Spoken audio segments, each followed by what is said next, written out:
Same అంతా ఇదే. Okay, రెండు పేరు ఏంది? ఓకే, మాది కార్యదర్శి వర్గం కార్యదర్శి కేవీఆర్రెడ్డి వెంకట్రావు గారు ఏంది?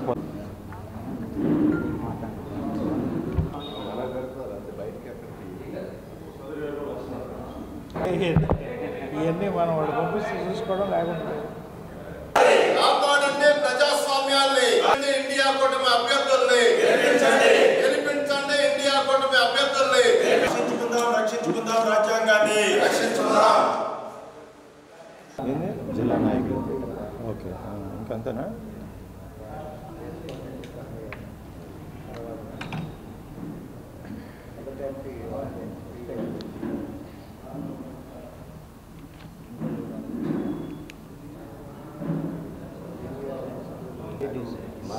ఓకే, మాజీ కార్యదర్శి ఆయన మళ్ళీ ఆయన నారాయణ గారు మాట్లాడతారు. ఎలక్ట్రానిక్ మీడియా మిత్రులందరికీ నమస్కారాలు.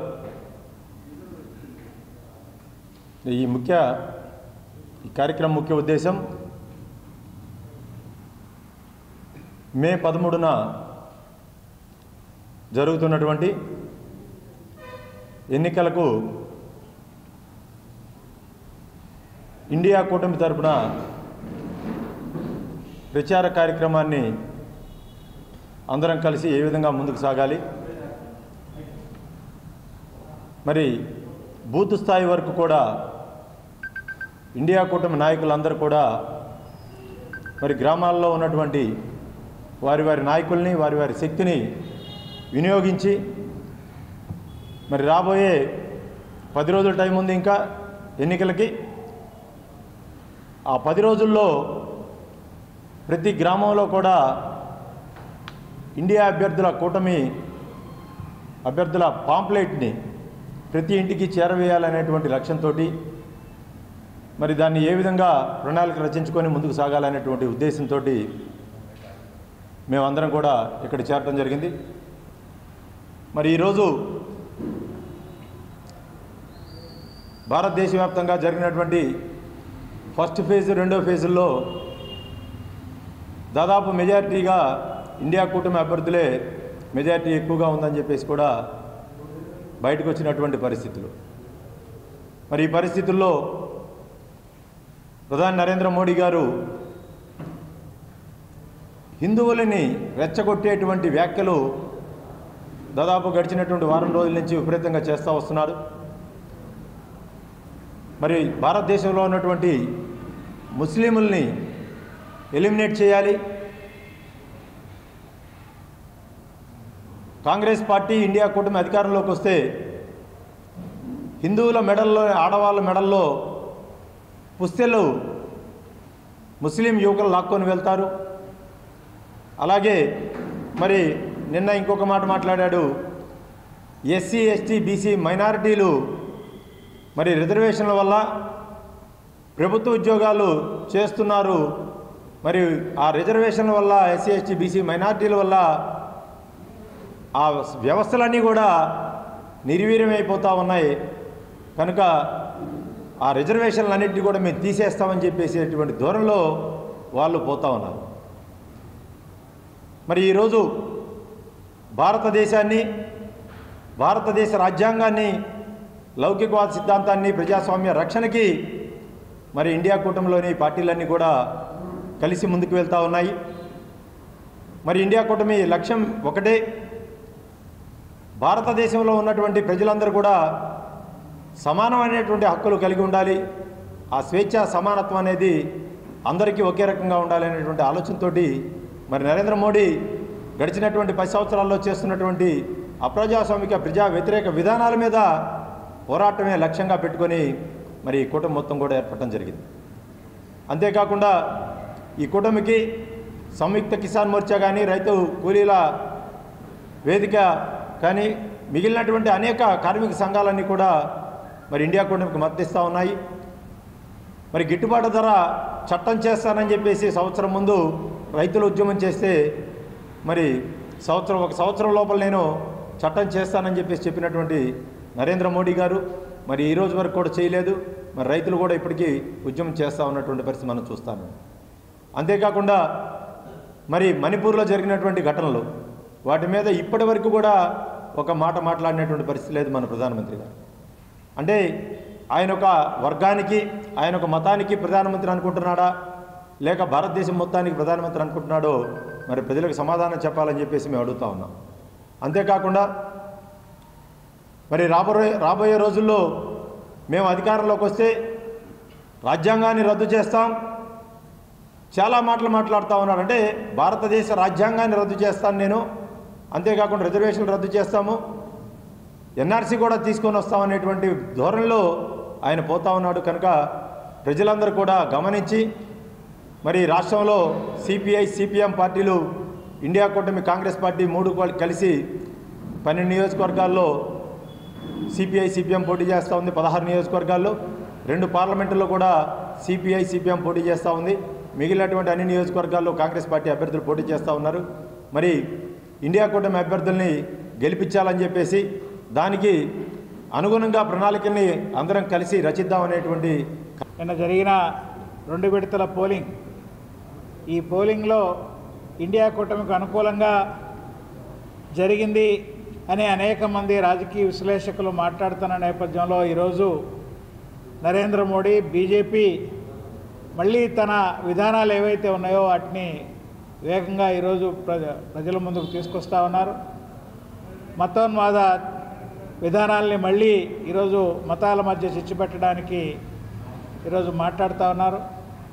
ఒకవైపున బీజేపీ మేము అధికారంలోకి వస్తే రిజర్వేషన్లు రద్దు చేస్తాం, రిజర్వేషన్లు తీసేస్తామని చెప్తున్న బీజేపీ మరొక వైపున ఆర్ఎస్ఎస్ నాయకుడు మోహన్ భగవతే మొన్న హైదరాబాద్ వచ్చి రిజర్వేషన్లకు మేము అనుకూలంగా ఉన్నాం, రిజర్వేషన్లు తీసేయం, రిజర్వేషన్లు ఉండాల్సిందే అని చెప్పి ఒకవైపున ఆర్ఎస్ఎస్ వాళ్ళు మాట్లాడుతూ ఉన్నారు. బీజేపీ వాళ్ళు రోజుకో పద్ధతిలో మాట్లాడుతున్నారు. ఈరోజు దేశంలో బీజేపీ ఓడించడం ద్వారా మాత్రమే ఈ దేశంలో ప్రమాదంలో ఉన్న రాజ్యాంగాన్ని రక్షించుకోవాలి, ప్రమాదంలో ఉన్న ప్రజాస్వామ్యాన్ని కాపాడుకోవాలనే ఒక లక్ష్యంతో ఇండియా కూటమి ముందుకొచ్చింది. రేపు ఎన్నికల్లో ప్రకాశం జిల్లాలో మొత్తం అన్ని నియోజకవర్గాల్లో కాంగ్రెస్ పార్టీ పోటీ చేస్తున్నది. ఒంగోలు పార్లమెంటు నియోజకవర్గం నుంచి ఈదా సుధాకర్ రెడ్డి గారు పోటీ చేస్తూ ఉన్నారు.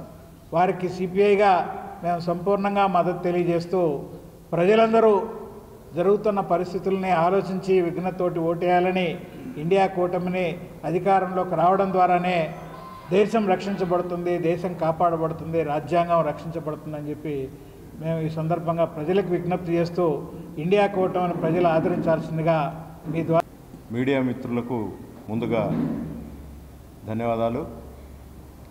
ముఖ్యంగా ఈరోజు దేశంలో జరగబోతున్నటువంటి సార్వత్రిక ఎన్నికలు చాలా కీలకమైనటువంటి ఎన్నికలు.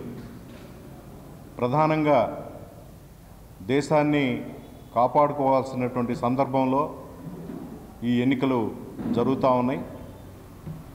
10 సంవత్సరాల నుంచి అధికారంలో ఉన్నటువంటి ఎన్డీఏ, బీజేపీ నాయకత్వంలోని ఎన్డీఏ ప్రభుత్వం నిర్వహించినటువంటి ప్రజా వ్యతిరేక విధానాలు ఏ విధంగా ప్రజల్ని ఇబ్బంది పెట్టాయో మనం చూసాం.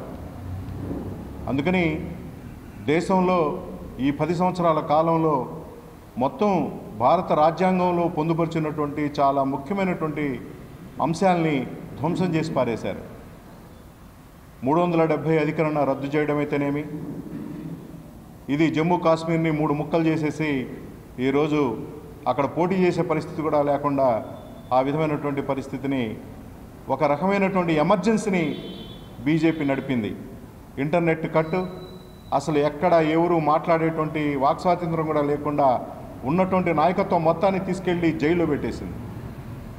ఆ విధమైనటువంటి జమ్మూ కాశ్మీర్ని కానీ మనం తలుచుకుంటే మూడోసారి మళ్ళా బీజేపీ అధికారానికి వస్తే ఈ దేశంలో ఏం జరగబోతుందో మనం ఇట్టే చెప్పచ్చు. మణిపూర్ ఘటనను కానీ మనం చూస్తే ఇంతవరకు అక్కడ జరిగినటువంటి హింస మీద ఒక్క మాట కూడా ఈ రోజు వరకు ప్రధాని మాట్లాడినటువంటి పరిస్థితి లేదు.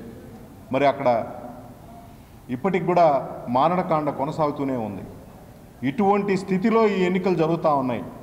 ఇవన్నీ మనం చూసినప్పుడు భారతదేశంలో ఈరోజు పెద్ద ఎత్తున నిరుద్యోగం పెరిగింది. అట్లాగే నిత్యావసర వస్తువులు కానీ ఇతర గ్యాసు, డీజిలు, పెట్రోలు ఈ మొత్తం కూడా పెద్ద ఎత్తున ప్రజల మీద భారం పడింది. గతంలో లేనిటువంటి వస్తువుల మీద కూడా జీఎస్టీని ప్రవేశపెట్టి బీజేపీ ఆ విధంగా పెద్ద ఎత్తున పన్నుల రూపంలో లాగేస్తూ ఉంది, జీఎస్టీ రూపంలో. ఇటువంటి అన్నీ కూడా ప్రజా వ్యతిరేకమైనటువంటి విధానాలు అమలు జరుపుతూ ఉంది. ముఖ్యంగా ప్రభుత్వ రంగ సంస్థలని దివాలా తీయించి ఆ సంస్థలన్నింటిని కూడా ప్రైవేట్ వాళ్లకు ధారాదత్తం చేసేసింది. అదే క్రమంలో నిరుద్యోగం పెద్ద ఎత్తున గతంలో ఎప్పుడూ లేనంత నిరుద్యోగం ఈ 10 సంవత్సరాల కాలంలో పెరిగిందంటే ఆలోచించండి. కాబట్టి ఈ అన్ని అంశాలని ఇండియా వేదిక ద్వారా ఉన్నటువంటి 28 పార్టీలు కలిసి దేశంలో మత సామరస్యాన్ని కాపాడడం కోసం, మతోన్మాద శక్తుల యొక్క ఆగడాల్ని అడ్డుకోవడం కోసం ఈ ఇండియా వేదిక ప్రయత్నం చేస్తూ ఉంది. భారత రాజ్యాంగాన్ని రక్షించుకోవడం, ప్రజాస్వామ్యాన్ని కాపాడడం, లౌకిక విలువల్ని మనం పరిరక్షించడం అనేటువంటిది చాలా ప్రధానమైనటువంటి అంశంగా ఇండియా వేదిక తీసుకున్నటువంటి వైఖరి. అందులో భాగంగానే ప్రకాశం జిల్లాలో ఈరోజు మన జరుగుతున్నటువంటి ఎన్నికల్లో ఇండియా కూటమి అభ్యర్థుల్ని సిపిఎం పార్టీ మనస్ఫూర్తిగా బలపరచాలని చెప్పి నిర్ణయించుకుంది. పార్లమెంటు అభ్యర్థిగా ఈద సుధాకర్ రెడ్డి గారిని మనం బలపరుస్తూ ఉన్నాం. అదేవిధంగా ఉన్నటువంటి నియోజకవర్గాల్లో 7 నియోజకవర్గాల్లో కాంగ్రెస్ అభ్యర్థులుగా పోటీ చేస్తున్నారు. వాళ్ళందరినీ కూడా ఆ నియోజకవర్గాల్లో గెలిపించమని చెప్పి అందరినీ కూడా ప్రజానీకానికి విజ్ఞప్తి చేస్తూ ఈ ఎన్నికల్లో గెలుపు ఓటములు కాదు, మనకున్నటువంటి ఆలోచన విధానాన్ని వ్యక్తం చేయడం ద్వారా ఈ ఇండియా వేదికకు పోరాడేదానికి కావాల్సినటువంటి శక్తిని ఇవ్వాల్సినటువంటి అవసరం ఉందని చెప్పి ఈ యొక్క ప్రెస్ మీట్ ద్వారా ప్రజానీకాన్ని విజ్ఞప్తి చేస్తున్నాం. ఆలోచించమని చెప్పి కోరుతూ ఈ యొక్క కాంగ్రెస్ అభ్యర్థులని తప్పనిసరిగా ఇండియా కూటమి తరఫున పోటీ చేస్తున్న అభ్యర్థులకు మద్దతుగా CPM, CPI, Aam Aadmi party, Congress సంయుక్తంగా జిల్లాలో ప్రచార క్యాంపెయిన్ నిర్వహిస్తూ ఉన్నాం. మా మెయిన్ స్లోగన్ కేంద్రంలో బీజేపీని ఓడించాలి, ఒక ప్రత్యామ్నాయ ప్రభుత్వం దేశవ్యాప్తంగా ఏర్పడాలి. కొంతమందికి ఆశ్చర్యం అనిపించవచ్చు, ఇప్పటికి ఇండియా బ్లాక్ 8 రాష్ట్రాల్లో అధికారంలో ఉన్నది. ఉత్తరాది రాష్ట్రాల్లో బీజేపీకి వ్యతిరేకంగా పెద్ద ఎత్తున ప్రజా నిరసనలు కనిపిస్తూ ఉన్నాయి. ఒక 8 రాష్ట్రాల్లో రైతు ఉద్యమం బలంగా సాగిన ప్రాంతాల్లో బీజేపీ నాయకత్వాన్ని, ప్రచారానికి కూడా రానిట్ట గ్రామాలకి. అందుకని మనం అటు కార్మిక వర్గం, ఇటు రైతాంగం, పార్టీలు అందరూ కలిసి ఒక రకంగా ఈ బీజేపీకి వ్యతిరేకంగా అందరినీ కూడగట్టడంలో జయప్రదం అవుతూ ఉన్నాం. తప్పకుండా దేశవ్యాప్తంగా బీజేపీ ఓడిపోతుంది, ఎన్డీఏ కూటమి అధికారంలోకి వస్తుందని మేము భావిస్తున్నాం. ఇక్కడికి సంబంధించి ఎంత దుర్మార్గమైతే విధానాలు బీజేపీ దేశవ్యాప్తంగా అమలు చేస్తుందో వాళ్ళని రాష్ట్రంలో ఉన్న కూటమి పార్టీగా చేరారు. పవన్ కళ్యాణ్ జనసేన, తెలుగుదేశం, బీజేపీ ఒక కూటమిగా ఏర్పడ్డాయి. అట్లాగే రెండో వైపున బీజేపీకి పరోక్ష మద్దతు వైఎస్ఆర్ పార్టీ ఇస్తుంది. ఆంధ్ర రాష్ట్రానికి ప్రత్యేక హోదా ఇవ్వకుండా, విశాఖ ఉక్కును ప్రైవేటీకరణ చేస్తూ, విభజన చట్టం అమలు చేయకుండా, విశాఖ రైల్వే జోన్ ఏర్పాటు చేయకుండా, కడప స్టీల్ ప్లాంట్లను ఏర్పాటు చేయకుండా ఆంధ్ర రాష్ట్రానికి అన్యాయం చేస్తున్న ఈ పార్టీలని తిరస్కరించాలని మేము కూటమి తరఫున ఆంధ్ర రాష్ట్ర ప్రజానీకానికి పిలిపిస్తున్నాం. ఎందుకంటే వీళ్ళకి ఎవరికి ఓటేసినది నేరుగా డైరెక్ట్గా బీజేపీ బ్యాలెట్లోనే పడుతుంది, బీజేపీకి సపోర్ట్ చేస్తుంది. దేశవ్యాప్తంగా కార్మిక వర్గానికి, రైతాంగానికి వ్యతిరేకంగా అనేక బిల్లుల్ని పార్లమెంట్లో ప్రవేశపెడితే వీళ్ళందరూ సపోర్ట్ చేశారు. అందుకని ఇక్కడ వీళ్ళిద్దరికీ ఓటేయటం అంటే ప్రత్యక్షంగా బీజేపీకి ఓటేయమంటమే. అందుకని రాష్ట్ర ప్రజానీకం కూడా ఆలోచించాల్సిన అవసరం ఉంది. అటు నియంతృత్వానికి వ్యతిరేకంగా తీర్పు ఇవ్వాలి, అట్లాగే వైకాపా అనుసరిస్తున్న అరాచక పాలనకి వ్యతిరేకంగా తీర్పు ఇవ్వాలి. ప్రత్యామ్నాయంగా ముందుకు వస్తున్న ఇండియా కూటమిని బలంగా ప్రజానీకం సొంతం చేసుకోవాలని కోరుతున్నాం.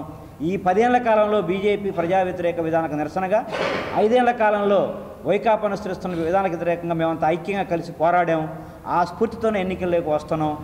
తప్పకుండా ప్రజానీకం అందరూ ఆశీర్వదించి ఇండియా కూటమి తరఫున పోటీ చేస్తున్న 8 మంది శాసనసభ్యుల్ని పార్లమెంటు సభ్యుల్ని గెలిపించడం కోసం చేయూతనివ్వాలని జిల్లా ప్రజానీకానికి చేతులు. ప్రధానంగా ఇండియా కూటమి అభ్యర్థులు రాష్ట్ర వ్యాప్తంగా సిపిఐ సిపిఎం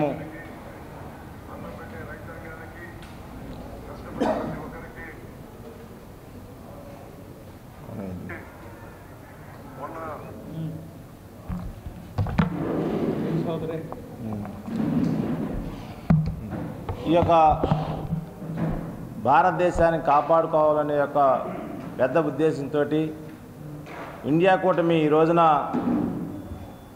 ఎన్డీఏ కూటమి ఢీకొట్టడం కోసం అన్ని పార్టీలు దేశవ్యాప్తంగా పోటీ చేస్తున్న పరిస్థితుల్లో మన జిల్లాలో ప్రధానంగా ఇండియా కూటమి అభ్యర్థి